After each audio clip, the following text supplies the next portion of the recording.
अब एक एक करके जान लेते हैं डिटेल्स में कि प्रीलिम्स में किस किस सब्जेक्ट से कितने नंबर ऑफ क्वेश्चन बनते हैं, नेगेटिव मार्किंग कितने होते हैं, वो सारे चीज़ हम इस वीडियो में कवर कर लेंगे। ठीक है, मैं एक बात जरूर बोलूँगा कि आप सभी को क्या करना है। सबसे पहली बात है कि संयम रखना है, धैर्य रखना है और कड़ी मेहनत करना है।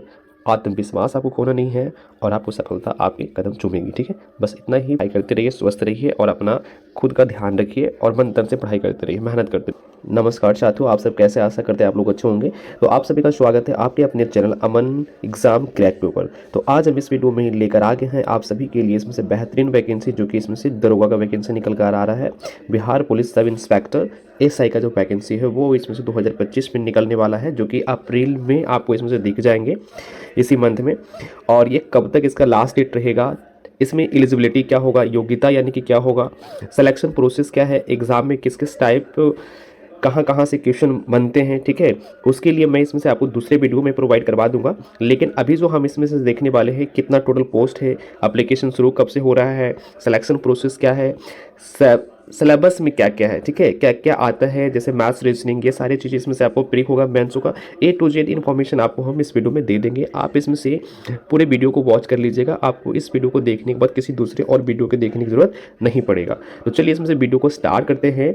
और अगर आपने अभी तक इस वीडियो को लाइक नहीं करा है तो प्लीज़ वीडियो को लाइक भी कर दीजिएगा। तो चलिए स्टार्ट कर लेते हैं। देखिए, सबसे पहले अगर हम बात कर ले यहाँ पर कि जो वैकेंसी है वो इसमें से आपको दरोगा का वैकेंसी देखने को मिल जाएगा। ठीक है, 2025 में बिहार पुलिस सब इंस्पेक्टर, जो कि आपको यहाँ पर देख रहे होंगे। ठीक है, इस तरीके से अगर हम बात करते हैं कि इसमें टोटल नंबर ऑफ पोस्ट कितना है, तो टोटल नंबर ऑफ पोस्ट की बात करेंगे तो आप यहाँ देख सकते हैं 9072 यानी कि 1972 पोस्ट है। जो कि इसके पहले बहुत सारे लोग ये बोल रहे थे कि लगभग इसमें से कितना 2000 इसमें से वैकेंसी आने वाला है, ऐसा लोग बता रहे थे, लेकिन ऐसा कुछ नहीं है। आपको इसमें से 1972 पोस्ट पर ही आपको इसमें से वैकेंसी देखने को मिलेंगे इस बार। ठीक है, आगे हम बात कर लेते हैं कि इसका एप्लीकेशन शुरू कब से हो रहा है। तो एप्लीकेशन जो शुरू होगा वो आपको इसमें से अप्रैल में आपको देखने को मिल जाएंगे, यानी कि अप्रैल में आपको इसका जो वैकेंसी है वो आपको इसी वीक के, या जो अप्रैल का जो वीक है इसी वीक में आपको देखने को मिल जाएंगे, इसका वैकेंसी आ जाएगा। ठीक है, लास्ट डेट की बात करते हैं तो इसका इसमें से मई है। मई तक आप इस फॉर्म को भर सकते हैं, पूरे 1 महीने के लिए ये ओपन रहता है साइट। ठीक है, आप जाके अप्लाई कर सकते हैं जब ये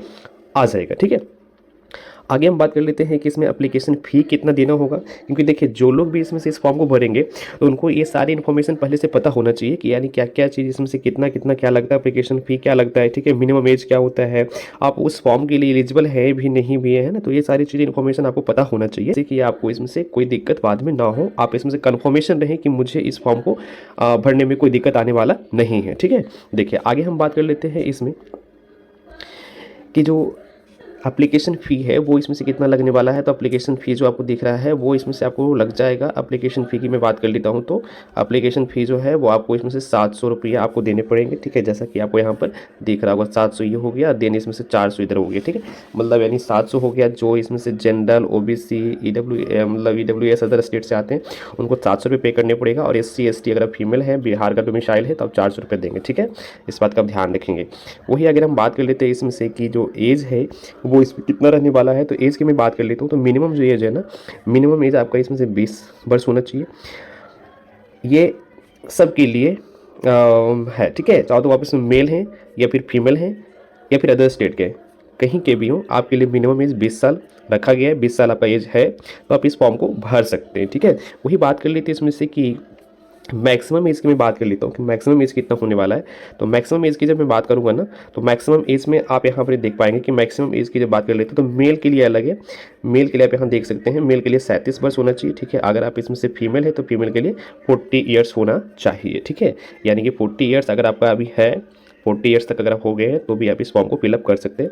बाकी जो इसमें से एज में जो रिलैक्सेशन वगैरह मिलता है, ठीक है, वो चीज़ें आपको मिलेगा। जैसे अगर आप बिहार के हैं तो आपको एज में, जैसा हर वैकेंसी में आपको इसमें से एज में छूट मिलता है, वैसे इसमें भी छूट आपको मिलेगा, कोई दिक्कत वाली बात नहीं है।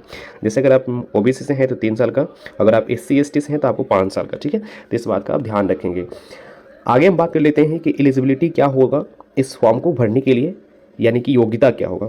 तो योग्यता की बात कर लेते हैं तो आपका जो इसमें से होना चाहिए वो होना चाहिए कैसी, बैचलर डिग्री होना चाहिए। ठीक है, यानी कि आपने अगर BA कर रखा होगा, ठीक है, BSc कर रखा होगा, समझ पा रहे हैं, या फिर BCom कर रखे हैं। ठीक है, मतलब आपने किसी भी तरीके से कोई भी बैचलर डिग्री अगर आपने कर रखा है, यानी कि बैचलर डिग्री, तो आप इस फॉर्म को इजीली वे में भर पाएंगे, कहीं से कोई दिक्कत नहीं है। जैसे बात करिए तो अगर आपने इसमें से बैचलर डिग्री कर रखा है, यानी कि बैचलर डिग्री आपका कंप्लीट है, ठीक है, तो आप इस फॉर्म को भर सकते हैं, ठीक है, कोई दिक्कत वाली बात नहीं है, ठीक है।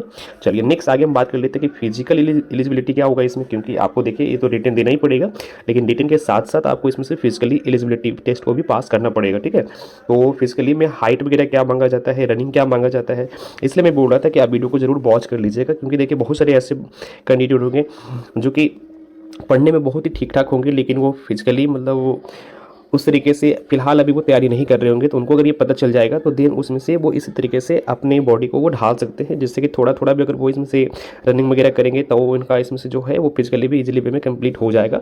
ऐसा कोई हार्ड इसमें से फिजिकली एलिजिबिलिटी टेस्ट नहीं होता है, ठीक है, तो आप इजीली वे में कर पाएंगे, इसलिए आप इसमें से इसको देख लीजिए, देन उसके बाद आप थोड़ा थोड़ा भी करेंगे तो आपके लिए बेनिफिट होगा, ठीक है, क्योंकि जब आप एक बार करेंगे तो दिक्कत होगा, ठीक है, तो आप थोड़ा थोड़ा भी करें तो चलेंगे, बाकी जो लोग करते रहते हैं उनको तो कोई इशू आने वाला नहीं है, ठीक है। चलिए देखिए आगे हम बात कर लेते हैं इसमें से कि फिजिकली एलिजिबिलिटी की बात करते हैं, तो इसमें क्या होगा, अगर आप जनरल ओबीसी से हैं तो आपको इसमें से 165 सेंटीमीटर आपका हाइट होना चाहिए। वही अगर बात करेंगे इसमें से कि अगर आप इसमें से जनरल ओबीसी फीमेल हैं तो फीमेल के लिए इसमें से 155 सेंटीमीटर होना चाहिए। अदर स्टेट के अगर मेल हैं तो आपको इसमें से 160 सेंटीमीटर आपका हाइट होना चाहिए।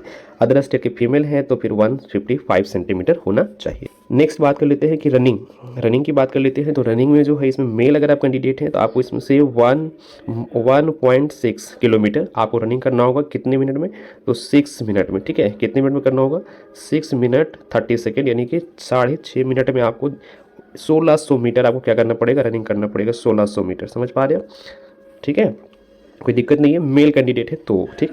वही अगर हम बात कर लेते हैं इसमें से कि जो फीमेल कैंडिडेट है ना, जो फीमेल कैंडिडेट है उनके लिए क्या है, तो जो फीमेल कैंडिडेट है वो इसमें से 1 किलोमीटर का रनिंग करेंगे, ठीक है, कितने मिनट में, तो 6 मिनट आपको टाइम दिया गया, जो कि इनफ टाइम है ना, आराम से आप कर सकते हैं 6 मिनट में, ठीक है, कोई दिक्कत वाली बात इसमें होने वाला नहीं है, ठीक है, थोड़ा थोड़ा भी करिएगा अभी से तो आप इसमें से इजिली वे में कर सकते हैं, कोई दिक्कत वाली बात नहीं, ठीक है। देखिए आगे हम बात कर लेते हैं इसमें से कि हाई जंप, तो हाई जंप की बात कर लेंगे तो हाई जंप जो इसमें से होना चाहिए मेल के लिए वो 4 फीट होना चाहिए। अगर आप इसमें से मेल कैंडिडेट है तो आपके लिए इसमें से 4 फीट रखा गया है। वही बात कर लेते हैं कि अगर आप इसमें से फीमेल कैंडिडेट हैं तो आपके लिए इसमें से रखा गया कितना, 3 फीट रखा गया, ठीक है, 3 फीट आपको इसमें से हाई जंप करना होगा, ठीक है। लॉन्ग जंप की अगर हम बात कर लेते हैं तो मेल कैंडिडेट है अगर आप, तो मेल कैंडिडेट के लिए इसमें से आप ध्यान देंगे यहाँ पर कि मेल कैंडिडेट है तो उनको इसमें से 12 फीट का लॉन्ग जंप करना होगा। और वही इसमें से बात कर लेते हैं कि फीमेल कैंडिडेट है तो उनको 9 फीट का लॉन्ग जंप करना होगा, ठीक है।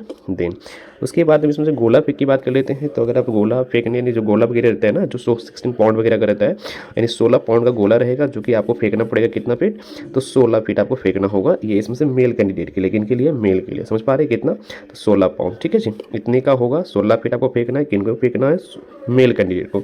वही फीमेल की मैं बात कर लेता हूँ तो फीमेल वालों के लिए इसमें से कितना है, 12 पाउंड का रहेगा, आपको इसमें से 10 फीट यहाँ से फेंकना पड़ेगा, ठीक है, आप समझ गए इतना, कोई दिक्कत नहीं होगा, ठीक है। वैसी बात करें तो चेस्ट की, तो चेस्ट में अगर आप जनरल हैं, जनरल ओबीसी या फिर जनरल ओबीसी मेल है तो आपको इसमें से एक आपका जो चेस्ट होना चाहिए वो इसमें से होना चाहिए कितना, तो आपका चेस्ट इसमें से 81 से 86 होना चाहिए, ठीक है, मतलब 81 सेंटीमीटर से लेकर 86 सेंटीमीटर के बीच आपका चेस्ट होना चाहिए, ठीक है। अगर आप अदर की बात कर लेते हैं कि अदर मेल के वगैरह के जो है ना उसकी चेस्ट कितनी होनी चाहिए, तो उनका जो चेस्ट होना चाहिए वो इसमें से होना चाहिए कितना, 79 से 84 सेंटीमीटर के बीच होना चाहिए, ठीक है। देन हम बात कर लेते हैं फाइनली कि सिलेक्शन प्रोसेस वगैरह क्या होगा दरोगा का, तो उसमें बात कर लेते हैं। तो सबसे पहली बात है कि आपको यहाँ से प्रीलिम्स एक एग्जाम होगा वो देना पड़ेगा, देन उसके बाद इसमें से मेंस एग्जाम होगा, ठीक है। अगर आप वो प्रीलिम्स क्वालिफाई कर लेते हो तो मेंस में आएंगे। मेंस के बाद मेंस में 2 पेपर होता है, ठीक है, एक होता है इसमें से पेपर 1 और एक होता है पेपर 2। उन सभी के बारे में हम डिटेल्स में नीचे जानेंगे, ठीक है। देखिए नेक्स्ट अगला हम बात कर लेते हैं, फिजिकली टेस्ट भी होगा आपका, उसके बाद मेडिकल टेस्ट होगा, देन लास्ट में आपका क्या होगा, तो डॉक्यूमेंट वेरिफिकेशन होगा जो कि आपको यहाँ पर दिख रहा होगा, ठीक है। ये इसमें से लास्ट में डॉक्यूमेंट वेरिफिकेशन होने वाला है, ठीक है जी। चलिए अब एक एक करके जान लेते हैं डिटेल्स में कि प्रीलिम्स में किस किस सब्जेक्ट से कितने नंबर ऑफ क्वेश्चन बनते हैं, नेगेटिव मार्किंग कितने होते हैं, वो सारे चीज़ हम इस वीडियो में कवर कर लेंगे, ठीक है। अगर आपने अभी तक इस वीडियो को लाइक नहीं करा है तो प्लीज़ इस वीडियो को लाइक कर दीजिए, क्योंकि हमें मोटिवेशन मिलता है आप सभी के लिए, मतलब इस तरीके का जो एजुकेशनल वीडियो है, ताकि आप सभी के पास मैं वेरीफाई करके जो ऑथेंटिक होता है उसी को मैं आप सभी के सामने लाता हूँ, ठीक है। तो प्लीज़ इस वीडियो को एक लाइक भी कर दीजिएगा, शेयर एंड सब्सक्राइब अभी तक नहीं करा है तो प्लीज़ सब्सक्राइब भी कर दीजिएगा, ताकि आपको इसी तरीके के इन्फॉर्मेशन वाले एजुकेशन से रिलेटेड वीडियो आपको मिलता रहे, ठीक है। तो चलिए आगे हम बात कर लेते हैं इसमें। प्रीलिम्स की बात कर लेते हैं तो प्रीलिम्स में आपको इसमें से क्या देखने को मिलेंगे, अगर आप जीके जीएस से बात कर लेते हैं तो जीके जीएस से आपको इसमें से देखने को मिल जाएंगे कितने, GK GS and current affairs. तो इससे आपको 100 क्वेश्चन देखने को मिलेंगे, कितना 100 क्वेश्चन देखने को मिलेगा, ठीक है। कितना नंबर ऑफ क्वेश्चन, 100 क्वेश्चन देखने को मिलेंगे। कितने मार्क्स होंगे, 200 मार्क्स के आपको इसमें से देखने को मिल जाएंगे, ठीक है। वही कितने घंटे का होंगे इसमें, ये तो 2 घंटे का होगा, ठीक है। कितने घंटे का, 2 घंटे का होगा, ठीक है। आई होप आपको समझ में आ रहा होगा, ठीक है। नेगेटिव मार्किंग की बात कर लेते हैं तो नेगेटिव मार्किंग जो है आपको इसमें से 0.2 नेगेटिव मार्किंग आपका रहने वाला एग्जाम में, यानी कि हम बोले तो 1/10, ठीक है, मतलब 1/10 इसमें से आपका नेगेटिव मार्किंग रहता है, ठीक है। आई होप आपको समझ में आया गया होगा, ठीक है। नेक्स्ट अगर हम बात कर लेते हैं और इसमें कोई देखिए हर एक क्वेश्चन जो होता है वो 1 मार्क्स का होता है, ठीक है। तो आप पिछले वे में ये क्वालिफाइंग मार्क्स है, यानी इसमें से जो प्रीलिम्स से आपका यानी पीटी जो है वो क्वालिफाई है, आप क्वालिफाई करिएगा। उसके बाद फिर मेंस में आप एंट्री लीजिएगा। मेंस में भी पेपर आपको 1 होगा और पेपर 2 का, जिसमें से पेपर 1 के बारे में अभी हम बात करेंगे पहले, दिन उसके बाद पेपर 2 के बारे में बात करेंगे, ठीक है। आई होप आपको समझ में आ रहा होगा, ठीक है। देखिए इसमें हम बात कर लेते हैं कि इसमें जो होता है वो इसमें से जनरल हिंदी, जो आपको इसमें से जनरल हिंदी से आपको क्वेश्चन देखने को मिलेंगे, जो कि आपको क्या है क्वालिफाई नेचर का होता है। आपको 30% मार्क्स लाना है। 30% बोले तो 100 क्वेश्चन है, जैसे यहाँ पर आपको दिख रहा था 100 क्वेश्चन का 30% कितना हो जाएगा, 30 मार्क्स हो जाएगा, ठीक है। मतलब आपको 30 मार्क्स लाना होगा। वैसे ही अगर मान लीजिए कि 200 क्वेश्चन है, मान लेते हैं कि 200 नंबर का है, ठीक है। सपोज मान लीजिए कि 200 नंबर का है, तो 200 नंबर में से अगर आपको 30% बोलेंगे तो 60 मार्क्स आपको लाना होगा, समझ गए। इसमें टाइम ड्यूरेशन क्या रहने वाला है, तो टाइम ड्यूरेशन सेम है जैसा कि पीटी में आपको दिख रहा था 2 घंटे का। सिमिलरली यहाँ भी इसमें से 2 घंटे का टाइम ड्यूरेशन दिया गया है, ठीक है। नेगेटिव मार्किंग भी इसमें से सेम एग्जैक्ट वही वाला है जो पीटी वाला है, 0.2 नेगेटिव मार्किंग लिए। आगे इसमें से हम फाइनली देख लेते थे कि इसमें अगर मैं बात कर लेता हूँ, ठीक है, कि इसमें कितना रहने वाला है, तो आप यहाँ से इसको देख सकते हैं, ठीक है। इसमें बात कर लेते तो यहाँ पे आपको इसमें से जीके हो गया, ठीक है। जीके से जीएस से आपको इन सभी से आपको क्वेश्चन देखने को मिल जाएंगे, जो कि इसमें से टोटल जो होगा जीके हो गया, जीएस हो गया, मैथ्स हो गया, रीजनिंग हो गया, इनसे आपको क्वेश्चन देखने को मिल जाएंगे। अगर हम बात कर लेते हैं कि पार्टिकुलरली इसमें से 100 क्वेश्चन में से किस किस सब्जेक्ट से कितने नंबर ऑफ क्वेश्चन इसमें से पूछे जाते हैं, तो यहाँ अगर हम बात करें, अगर मैं बात कर लेता हूँ कि जीके जीएस है, तो जीके जीएस से आपको इसमें से टोटली क्वेश्चन जो देखने को मिल जाएंगे वो टोटल इसमें से लगभग इसमें से 80 क्वेश्चन आपको देखने को मिल जाएंगे इससे। और वही बात कर लेते हैं आगे इसमें से ये मैथ्स वगैरह हो गया, ठीक है, मैथ्स रीजनिंग, तो इससे बात कर लेते हैं तो हर एक से जो आपको देखने को मिल जाएंगे यहाँ से, वो इसमें से 10 क्वेश्चन इससे और 10 क्वेश्चन इससे आपको देखने को मिल जाएंगे, ठीक है। आई होप आपको समझ में आ गया होगा। तो 100 क्वेश्चन हो जाता है, ठीक है। दिन आगे हम बात कर लेते हैं कि इसका जो मार्क्स होगा वो टोटल 200 मार्क्स का होगा। हर एक क्वेश्चन 2 नंबर का है, टोटल 200 नंबर हो जाएगा, 100 क्वेश्चन है तो, ठीक है। वही हम बात कर लेते हैं टाइम ड्यूरेशन, तो टाइम ड्यूरेशन इसके इसमें तो 2 घंटे रहने वाला है, सेम चीज़ उधर भी था और यहाँ भी वैसे ही, ठीक है। अगर हम बात कर लेते हैं नेगेटिव मार्किंग, तो वही इसमें 0.2 नेगेटिव मार्किंग है, ठीक है, जो कि इसमें से 1/10 होता है, ठीक है। मतलब 1/10 नेगेटिव मार्किंग है, मतलब सीधा आप समझ गए होंगे। आई होप आपको समझ में आ गया होगा, ठीक है। आपको किसी तरीके से कुछ दिक्कत नहीं हो रहा होगा, मैं ऐसा उम्मीद करता हूँ। अगर अभी भी आपको किसी तरीके से कुछ भी डाउट अगर रह गया है तो प्लीज़ आप इसमें से कमेंट में जाके कमेंट कर दीजिएगा, मैं उसका आंसर मैं ज़रूर आपको कमेंट में ही दे दूंगा। चलिए फिर इसमें से मिलते हैं नेक्स्ट वीडियो में, तब तक के लिए जय हिंद, जय भारत। पढ़ाई करते रहिए, स्वस्थ रहिए और अपना खुद का ध्यान रखिए और मन तन से पढ़ाई करते रहिए, मेहनत करते रहिए, ठीक है। मैं एक बात ज़रूर बोलूँगा कि आप सभी को क्या करना है, सबसे पहली बात है कि संयम रखना है, धैर्य रखना है और कड़ी मेहनत करना है। आत्मविश्वास आपको खोना नहीं है और आपको सफलता आपके कदम चूमेगी, ठीक है। बस इतना ही पॉइंट को हम बोलते हुए अपनी बातों को यहाँ ही ख़त्म करते हैं। तो जय हिंद, जय भारत।